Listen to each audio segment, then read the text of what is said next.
5 years ago that I spoke at a VCOS summit, and I was delighted to be asked back because it gave me a chance to reflect on what I said then we were facing and to report back to you on what we have faced. 5 years ago, I talked about the future shocks that any modern economy would face, but the UK was about to face in big terms.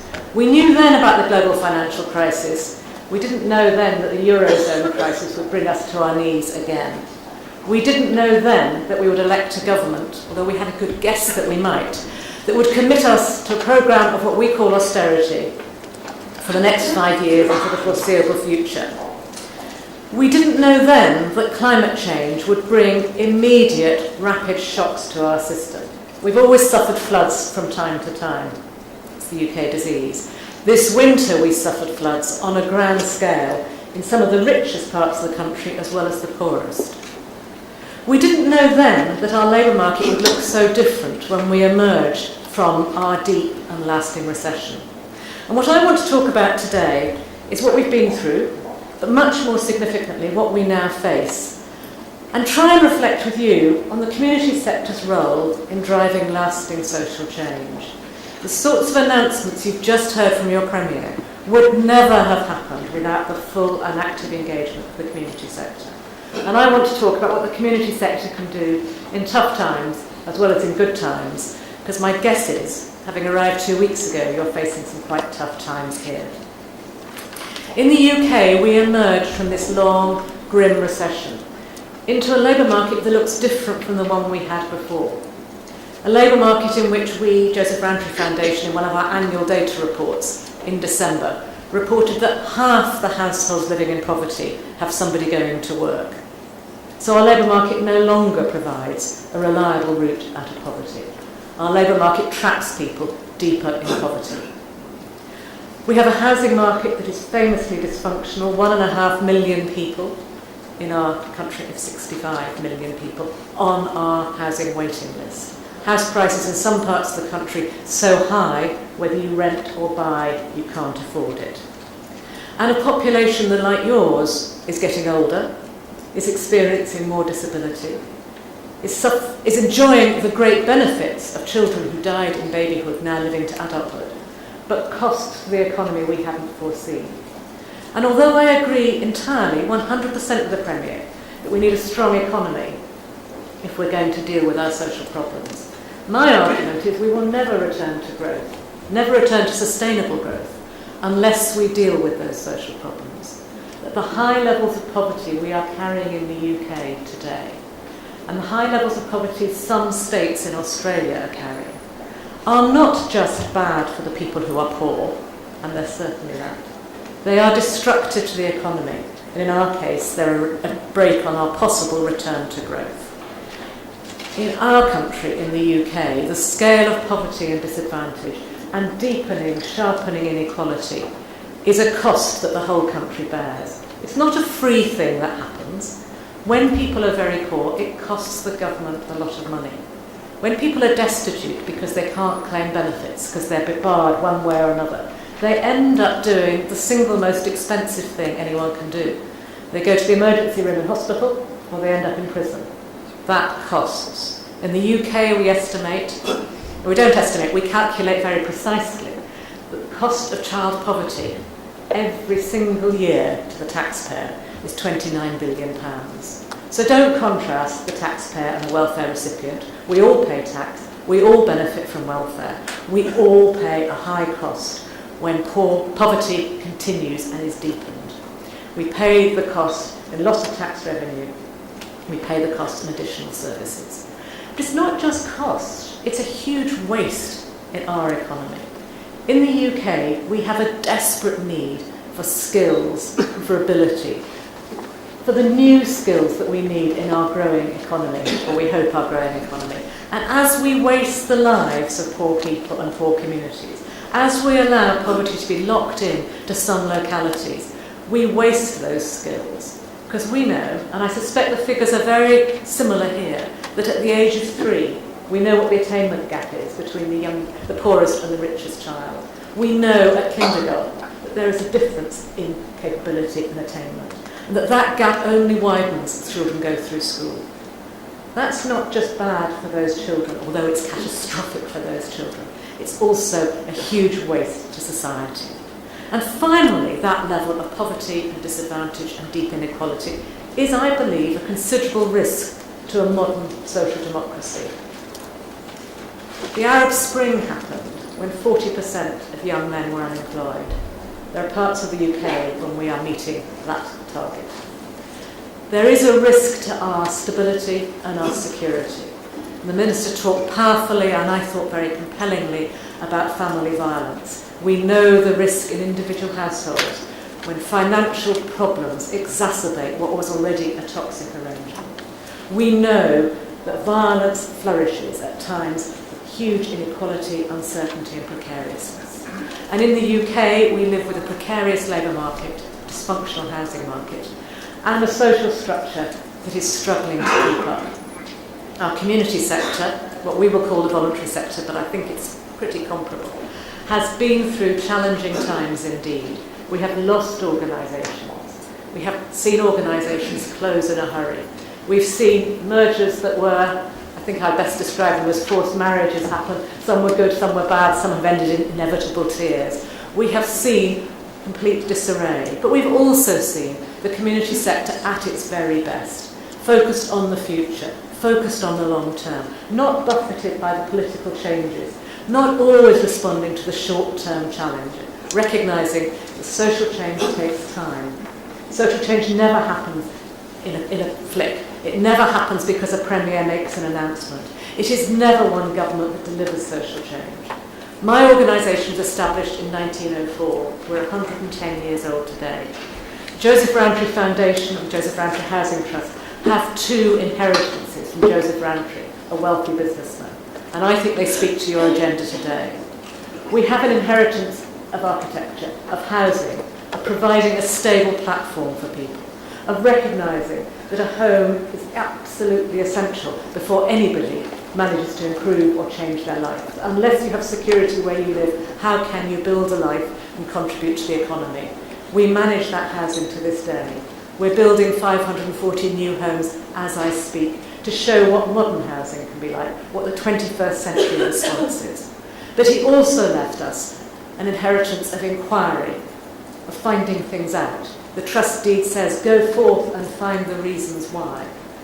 And to this day, we do those two things, as I believe you do in this room. We provide practical services.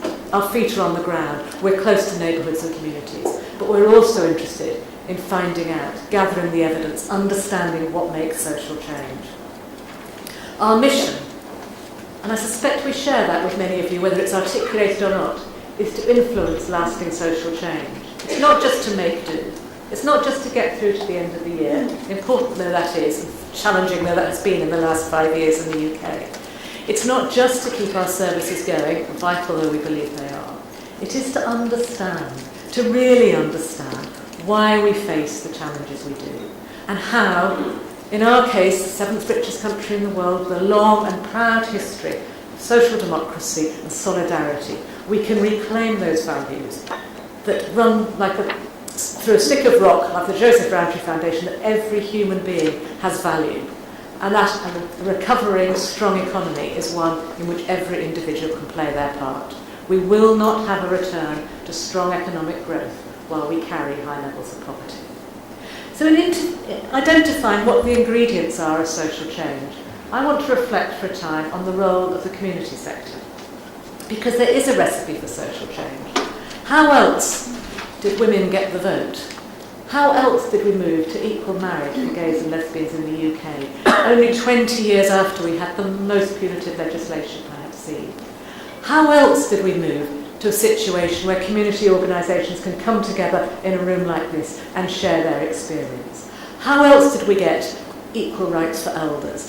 How else did we make some of the massive social changes of the last century? We did it by a combination of events that triggered change, emotions that made us think differently, and evidence that drove change. And I identify a number of ingredients for social change, each of which are held differently by different people in this room. We stand at a time when across all the Western economies, all the former liberal democracies, there is change afoot. We are witnessing a profound shift in the social contract, the understanding of what does the state do, what does the market do, the very mighty market now, and what does the community sector do. And it's my fear that too often that discussion is held about the role of the state, with announcements about the need to withdraw, or the need to do different things, or the need to reshape the state. And it's often held about the market and the huge power of multinational companies, bigger and more powerful than many of our nation states. But the community sector has a voice too, and needs to articulate that voice very powerfully, because otherwise others decide for you. And certainly in the UK, when we had sudden pronouncements for government that said we wanted a smaller state and a bigger society, we were left wrong-footed, because actually that's our discussion. It's the discussion for the community sector to have. It's what will we do, and where will we contribute, and what changes will we make. We don't follow anyone else's agenda. But the first ingredient, I believe, of any social change is the recognition that there is a crisis, that there is a problem. Issues like domestic violence, in my life, were treated as a private matter behind closed doors, just like the Premier said. It was sort of the risk you might have taken making the wrong marital choice. It's something a woman put up with. That world has changed hugely. We have generated a sense that this is unacceptable, that it is a crisis, there is a burning platform. And just as we've heard today, in all other countries we are focusing attention on a problem that was always ignored. How did that happen? Not because a politician, however good he is, woke up one morning and said we must do something, but because the community sector organised to say this is a crisis, drew attention to it, used all our ability and capacity to say this is a problem about which we need to do something. And the same thing has happened in my country about homelessness, your country very recently about disability and the fantastic creation of the NDIS and the cross-partisan support for that I understand it holds. Because people identified something that everyone had thought was normal was actually seen as no longer normal, but a crisis, a burning platform, a reason for change.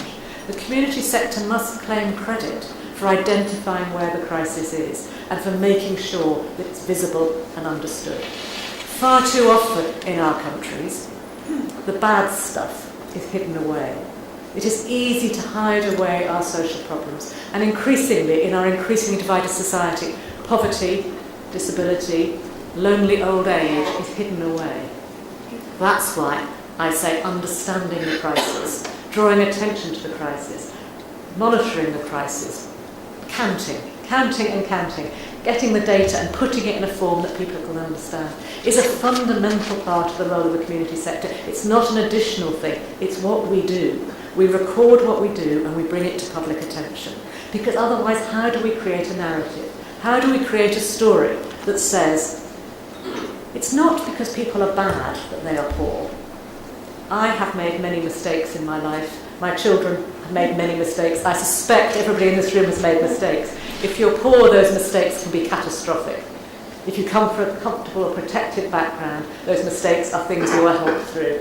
How can we have a narrative that goes, certainly from some parts of the political spectrum in the UK, that if you're poor, it's because you've been stupid.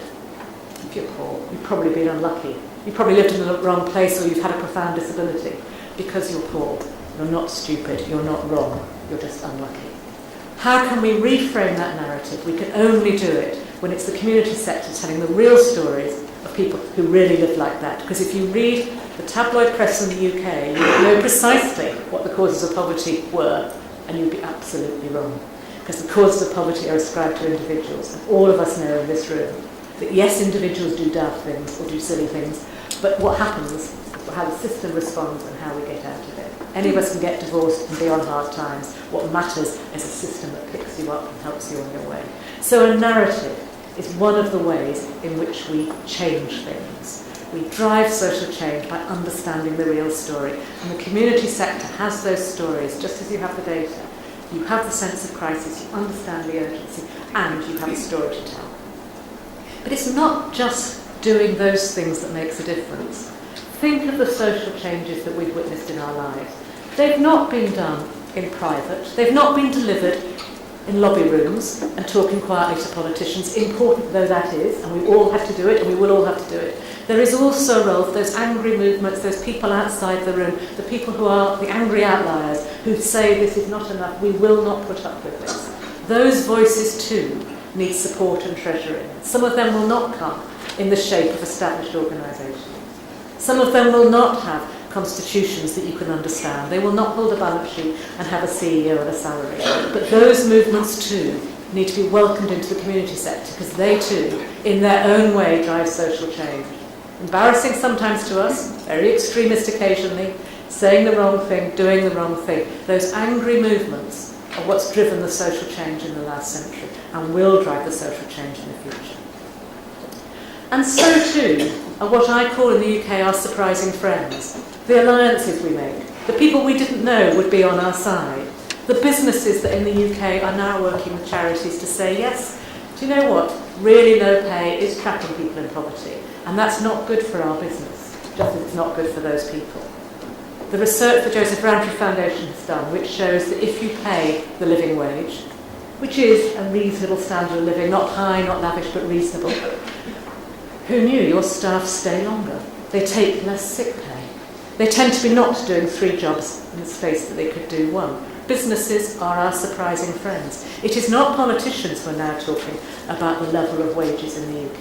It's businesses who know where their interests are, and our willingness, uncomfortable though it sometimes is, to align our concerns with them and say, on this issue, we will hold you to account when you break what you say, but you join the living wage campaign with us, and you are our surprising friends. In all of those ways, community organisations play an essential role. Community organisations with deep roots in their sector, in their organisation, in their neighbourhoods. People who understand what motivates, what drives and what energises.